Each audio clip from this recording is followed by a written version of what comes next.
After spending years behind bars, Big Meech believed his comeback was inevitable. In his mind, the streets still respected him, and his name carried the same weight it did before his incarceration. He was ready to reclaim his spot, build his empire again, and bask in the glory of his past. But what Meech didn't anticipate was how much the world had changed. The industry had evolved, his old allies had moved on, and the power he once held wasn't what it used to be. He had expected the transition back into society to be smooth, but instead, he found himself scrambling. His return was supposed to be celebrated with a massive benefit concert, an event meant to reintroduce him to the public with high-profile artists lending their names to the occasion. February 13th, the Big Meech home benefit concert. It's gonna be iconic. Too many names to list, but let me salute some of the legends. Lil Baby, Boss Man D-Lo, 21 Savage, Sexy Red, Ricky Rose. Now, this the first time it's ever been done. Me performing BMF with the icon himself. This shit gonna be special. Epic. Get your tickets right now. I'm back. Everything was in place, or so he thought. But just when it seemed like his comeback was on track, disaster struck. The Amarant Bank Arena, where the event was scheduled, made an announcement that would shake everything up. Due to unforeseen circumstances, the concert was canceled. Just like that, his big moment was gone, and suddenly, the world saw not a kingpin making a triumphant return, but a man struggling to stay relevant. Fans and onlookers started asking questions. What happened? Who was behind this? Did someone sabotage the event, or was this simply a case of bad business? Maybe the answer was a mix of both, but one name kept coming up in conversations: Rick Ross. Biggest boss Ricky Rose just got word. Meech concert not happening tonight, but 3:05 is going down at the office. Meet us there. Bam! Rick Ross, the self-proclaimed boss, had built much of his brand on the legacy of Big Meech and the Black Mafia family, BMF. Years ago, Ross immortalized Meech in one of his most famous songs where he rapped, "I think I'm Big Meech, Larry Hoover." The lyrics alone solidified the connection between Ross and the legendary crime figure, leading many to believe that there was real respect there. So, when Big Meech got out of prison, it seemed only natural that Ross would step in and help him navigate his comeback. And on the surface, that's exactly what he did. Ross made a big show of supporting Meech, throwing stacks of cash, hyping up the concert, and making it seem like he was going to be the key to Meech's resurgence. But when things started going downhill, Ross's so-called loyalty evaporated. As soon as the concert was canceled, Ross was nowhere to be found. Instead of standing by Meech and helping him figure out the next steps, he quickly pivoted back to his own ventures, promoting his own events without a second thought. Was he ever genuinely invested in Meech's comeback, or was he simply using the situation for his own gain? While Ross played a questionable role in Meech's downfall, another major figure had previously been one of Meech's biggest supporters, 50 Cent. Unlike Ross, 50 had actually put his money where his mouth was. 50 had invested in the BMF brand in a real way, securing a TV deal, providing financial assistance, and even paying for acting lessons for Lil Meech so he could portray his father in the hit series BMF. Reports stated that 50 had given the BMF family $5 million, ensuring they had a steady source of income and opportunities. However, despite this significant support, Meech seemed ungrateful. When he chose to align himself with Ross, it was seen as a betrayal. 50 Cent, known for his ruthless approach to business, wasn't about to let that slide. 50's reaction was swift. He distanced himself from Meech and essentially cut off any further opportunities. From 50's perspective, loyalty is everything, and Meech had just made the mistake of burning a bridge that could have secured his future. In hindsight, it became clear that had Meech stayed in 50's good graces, he wouldn't have needed Ross or the doomed benefit concert. He could have simply lived off the millions that 50 had put on the table. Instead, by turning away from 50, Meech was left vulnerable and desperate. It's hard to imagine that a man who once ran a multi-million-dollar empire would now be struggling to make ends meet, but that's exactly what was happening. Despite all the money that had flowed through BMF over the years, most of it was gone. The $5 million that 50 Cent had given them, spent. Any other financial opportunities, mismanaged. Even Lil Meech, who was finding success through acting, wasn't in a position to provide the financial security that his father needed. My whole thing is, maybe the relationship would be good if you saved some money for your pops when he came home, but I understand how it is to be a young black man with money. Big Meech reportedly expected rapper Lil Baby to hand him money simply because he arrived in a Ferrari truck with 4 pockets full. The fact that Meech was looking for handouts from someone who had no obligation to him spoke volumes. When we go to your crib and me and Murder sitting in the backyard and you like, yo, little baby ain't give me no money. He came in the Ferrari truck, he had the Ferrari truck, he had 4 pockets full.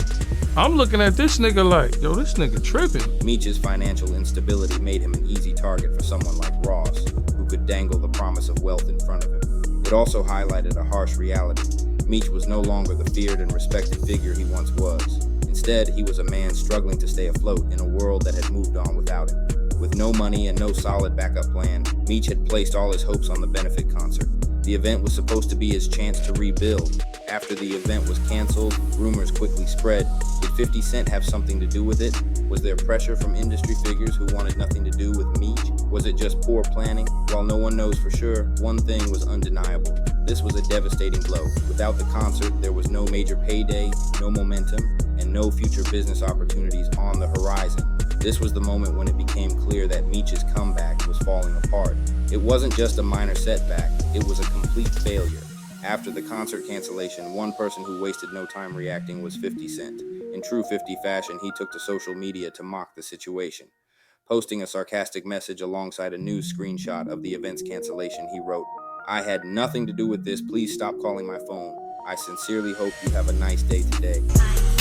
I've seen a lot of posts about the Big Meech concert getting canceled. What I'm not seeing is anybody blaming Rick Ross for this shit.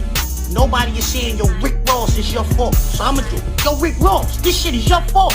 You the reason why Big Meech is going through this shit out here right now. Because when we was on the internet talking about the Cuffy case and all that, nobody even really gave a fuck. But now 50 talking about that shit, and everybody listening. Everybody listening. So, I just want to say, I want to ask you, did you think that shit was a good idea in hindsight? Do you think it was a good idea to be in the video with me talking about Sexy Red? Sexy Red. The statement was dripping with irony. Everyone knew 50 Cent relished in seeing his rivals fail, and this was no different. While 50 denied direct involvement in the concert's downfall, his influence in the industry made it entirely possible that he had played a role behind the scenes. Whether he personally made calls to block the event or not, his public ridicule showed that he didn't mind twisting the knife. 50 also responded by resharing a video from social media personality Zip with the Drip. In the clip, Zip pointed out how some artists had already backed out of the concert before its cancellation. "I'm hearing Lil Baby wasn't even gonna perform," he says. 21 Savage wasn't showing up either. This revelation added another layer to the story. Even before the official cancellation, the concert was already crumbling. The industry as a whole had little faith in Big Meech's return, and artists weren't eager to be associated with what they likely saw as a sinking ship. To make matters worse, a 50 Cent also took another dig at Meech, posting about a GoFundMe page meant to help Big Screech pay his $30,000 a month Airbnb. It was yet another brutal jab, further cementing the idea that 50 was done with Meech for good. Meanwhile, the man who had publicly championed Big Meech's comeback, Rick Ross, reacted with shocking indifference. Rather than expressing disappointment or standing by Meech in this difficult moment, Ross brushed off the situation entirely, with the sheer lack of concern in Ross's response. It was as if the concert's failure had nothing to do with him, as if he had no stake in it at all. Fans quickly picked up on this, questioning why Ross wasn't at least addressing the situation in a serious manner. After all, he had been the loudest voice hyping up the event, so why wasn't he taking responsibility now that it had fallen apart? Instead of damage control, Ross was already back to pushing his car show, reminding fans to get their tickets. I took a picture with Rick Ross. Hey, Curtis Jackson, you're more than welcome to bring that Versace Lamborghini to the car show, and your little homies. I know them niggas with them niggas, Auntie Murder. Yeah, I know you got a Toyota Tundra. I know it. I can see it in your face. Ross was never truly invested in helping Meech. He was simply using the hype for his own gain. Now that it had failed, he was walking away without a second thought. We see a key theme emerging here. There are no permanent friends in business, only permanent interests. This is a lesson that Big Meech seemed to learn the hard way. Wack 100 being one of the most vocal about what happened. He flat out says that Rick Ross was never a friend to Meech, and that his involvement was purely selfish. Ross knew exactly what he was doing, Wack says. That wasn't about helping Meech. That was about showing he had control. In the entertainment world, power isn't just about money, it's about influence, connections, and knowing how to maneuver within the system. 50 Cent, as someone who had already built a media empire, understood this. Rick Ross, on the other hand, appeared to be playing a reckless game, inserting himself into a situation that he had no real business being in. By linking up with Ross, Meech essentially burned his bridges with 50, losing the one lifeline that could have ensured his financial stability. What's worse, Ross seemingly gained nothing from it. If his goal was to position himself as the man backing Meech's comeback, he failed. Instead, he ended up looking like an opportunist who bailed the moment things went south. Despite everything, Ross still tried to shift the narrative by floating a new idea, a high-budget BMF movie.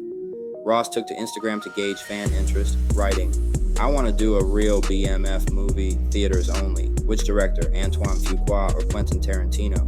It was a bold claim and one that immediately raised eyebrows. After all, Ross had just failed to successfully organize a single concert. How could he now be talking about a major motion picture? The idea felt more like a distraction than a serious plan. It was as if Ross was trying to convince people that he was still in control of the BMF narrative when, in reality, the situation was slipping further out of his grasp. Many viewers weren't convinced that Ross had the ability to pull off a large-scale film, especially given how poorly the benefit concert was handled. Some even speculated that this was Ross's way of keeping himself in the conversation after the backlash from the concert debacle. Either way, the movie talk was just another empty promise, another way for Ross to stay relevant in a situation where he had already lost credibility. What now for Big Meech? With 50 Cent cutting ties and Ross showing no real loyalty, Meech is essentially on his own. His grand comeback has crumbled, his financial situation is shaky, and his options are limited. The industry has made it clear that they are not willing to bet on him, and without strong backing, he has little chance of rebuilding his empire. The biggest tragedy isn't just Meech's personal failure, it's the fact that he dragged his family down with him. 50 Cent had not only provided money to Meech, but had also given executive producer credits to his entire family. That means they were all making money from the BMF show. By aligning with Ross, Meech jeopardized that entire arrangement, essentially cutting off a steady income stream for himself and his loved ones. It was a move that many saw as reckless and short-sighted. Can Big Meech recover from this, or is this truly the end of his influence? The narrator suggests that while anything is possible, the odds are stacked against him. Without strong financial backing or powerful allies, his ability to bounce back is limited. And with Ross seemingly washing his hands of the situation, Meech may have no choice but to face the harsh reality that his time at the top is truly over.